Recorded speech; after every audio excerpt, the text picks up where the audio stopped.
Thanks for joining me today, guys. My name is Portia, and you are right where you need to be. Go like my Instagram page and go subscribe to my YouTube. Turn on post notifications. That way, whenever I'm posting new content, you'll know. We finna start the show.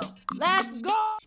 Hey guys, this is the I Can Speak 2 podcast where everyone can speak. We just speak in different ways. I'm your host, Portia B.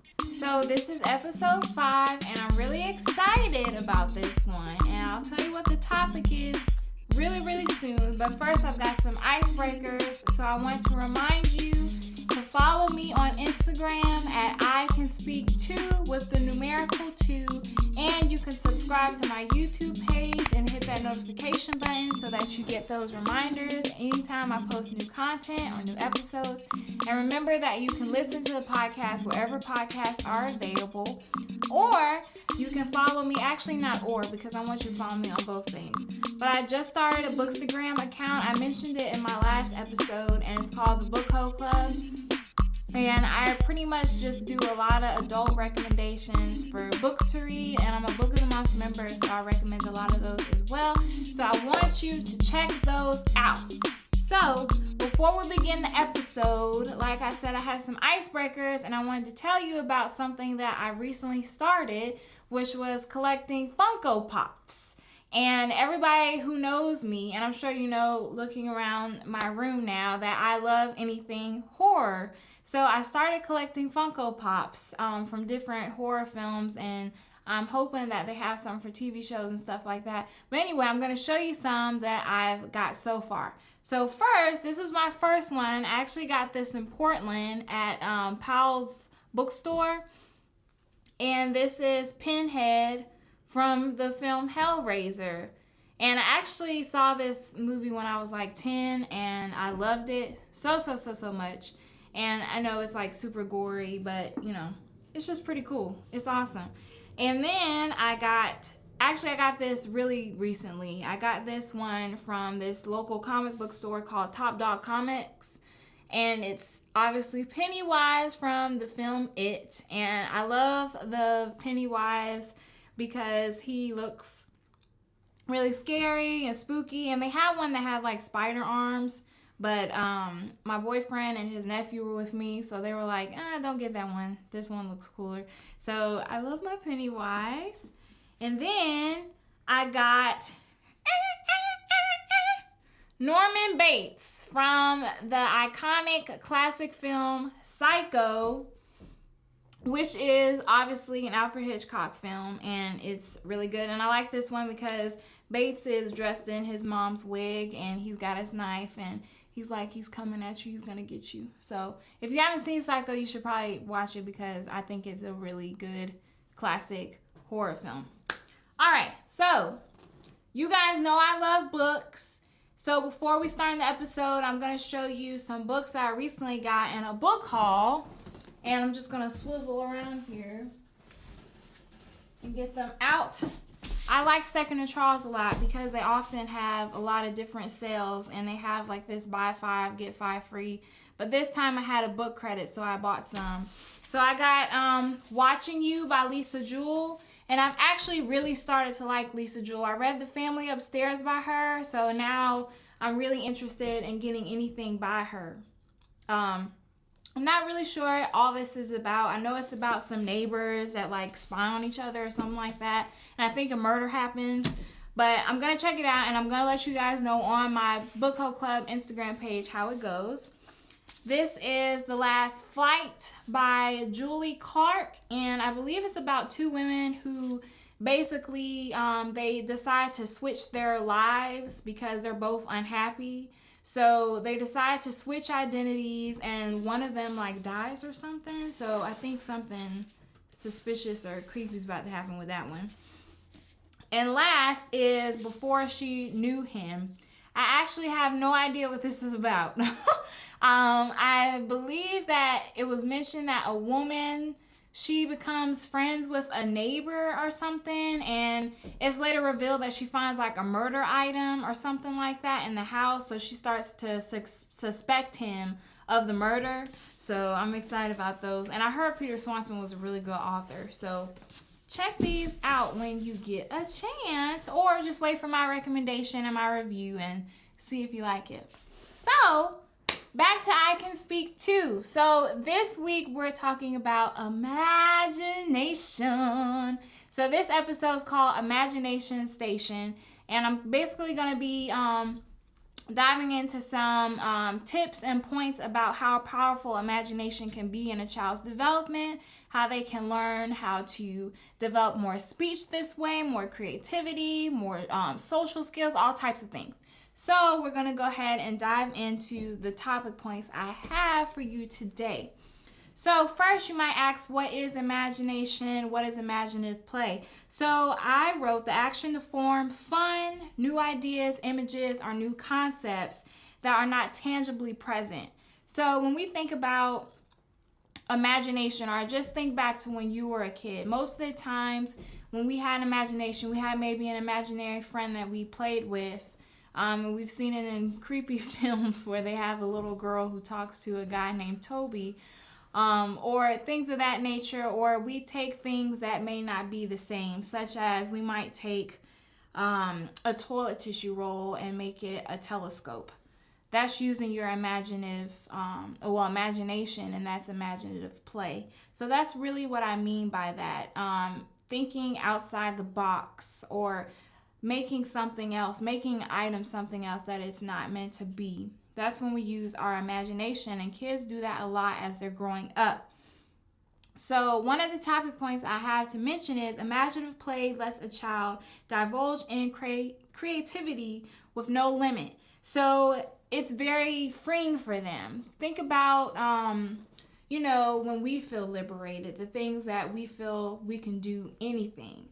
That's what imagination does for kids. It lets them be creative in their own ways. They don't have the limits to the world or what society is telling them. If they want to make their bed into a pirate ship that night and the waves are crashing and they have to find the treasure map that leads them to the golden treasure, and they have to fight all these different octopus and sharks, that's what kids do.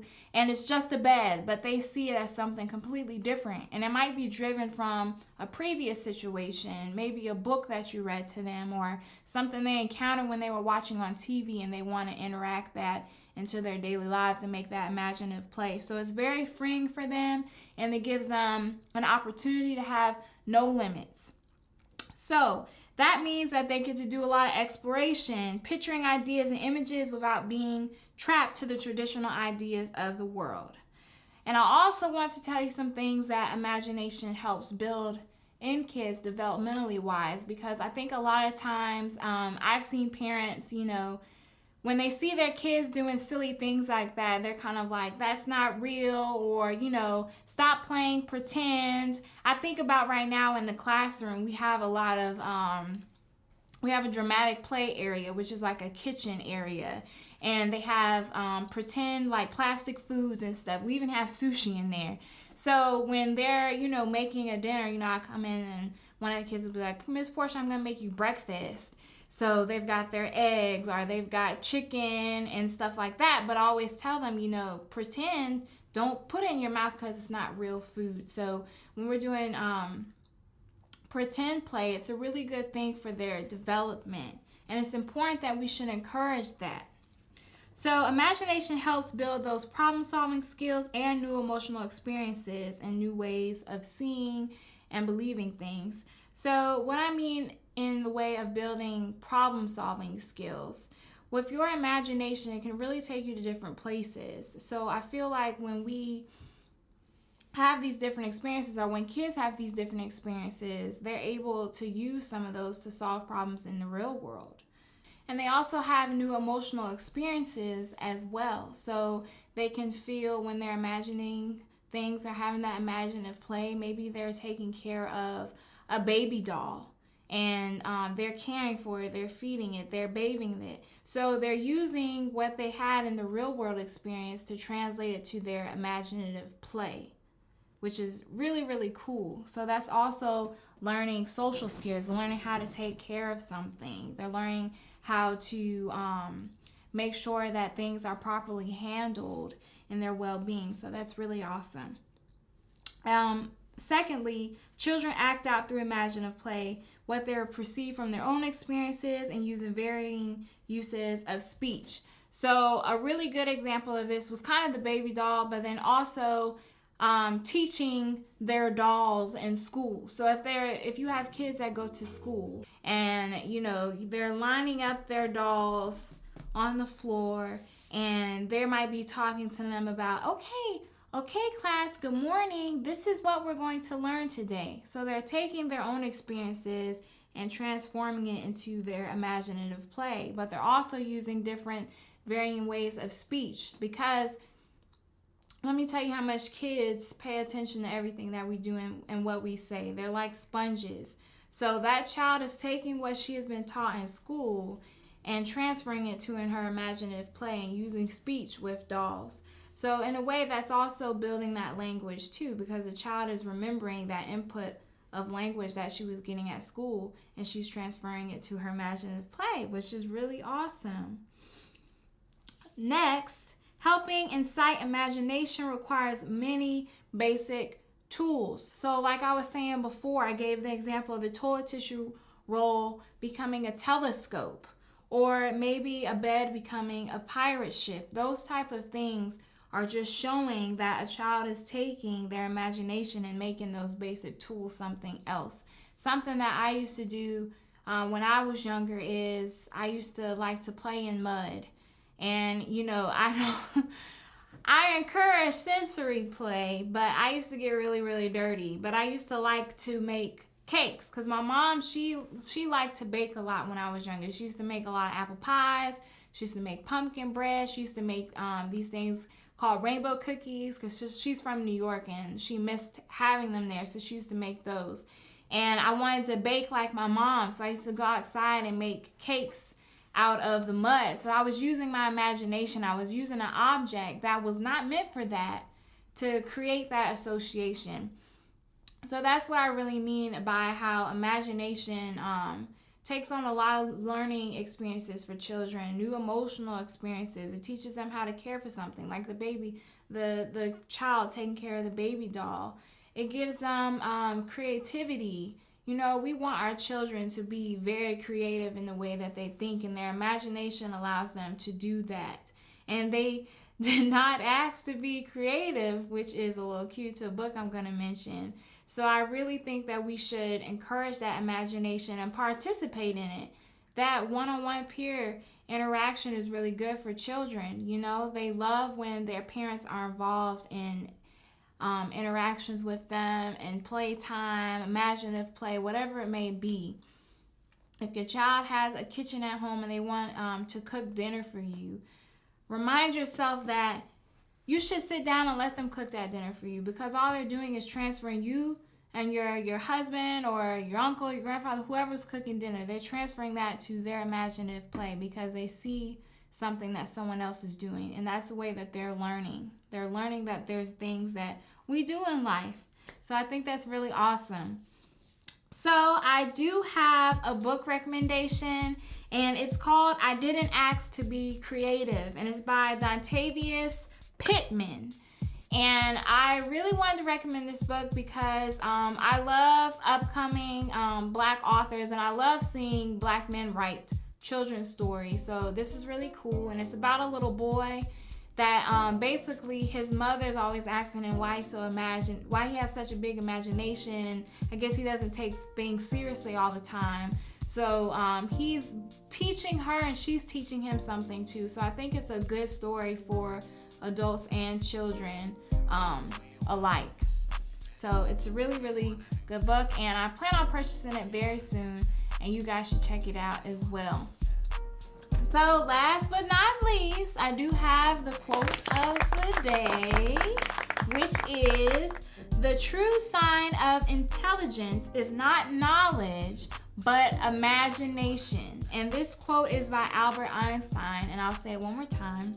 "The true sign of intelligence is not knowledge, but imagination." And I think this quote is really true. I definitely do. I feel like we have a lot of knowledge when we can use our imagination in different situations, our settings. And I feel like that doesn't only play out in our childhood. I feel like that goes back to our adulthood as well. We have to use our imagination. We have to be creative in our thoughts and our ideas and what we want to do in life. So I think that's where the real knowledge lies, guys. So that is our episode this week, Imagination Station. I hope you guys enjoyed it, and I will see you on the next episode. Or you'll see me. Bye. I want to thank you for tuning in to the I Can Speak 2 podcast. Don't forget to like this video and subscribe to my YouTube channel and turn post notifications on. Share our quote of the day or go by I Didn't Ask to Be Creative by Dontavius Pittman. Thanks for tuning in. I'll see you soon.